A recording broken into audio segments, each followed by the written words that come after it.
if you're going to grow native plants, there's a couple of relatively simple but clear things you've got to be concerned about. One of them is water holding in the soil, the other is phosphorus, the level of phosphorus in the soil mix. This garden here is planted in this, which is native mix low P, and the P stands for phosphorus. So some Australian natives, things like Grevilias, some of the acacias, a range of plants, Proteas, waratahs, things in that family, they are very phosphorus sensitive. So they've developed over years to make their own phosphorus or consume their own phosphorus from the surrounds, so they don't actually need any more. If you give them more, it can be phytotoxic, which can be toxic to the plant.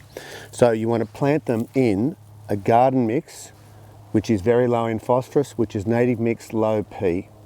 Now, if you're growing other natives that aren't in that suite, so things like lily pillies, things that are more exotic in their habit, then you don't really have to worry about it. They'll grow in most conditions.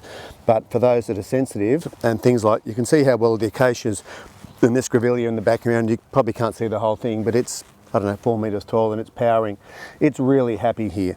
So this mix is designed, one, to be low in phosphorus, but two, to drain and not hold too much water, because the other thing that natives don't like is wet feet. So you can see it's got a sandy look about it, this mix. That's all to do with drainage. So these are relatively low nutrient, free draining mixes for this sort of plant. Not so much for exotics like camellias or azaleas or morayas or other things. It's not really rich enough for them. But for this sort of planting scheme, it's absolutely perfect. So it's native mix low P.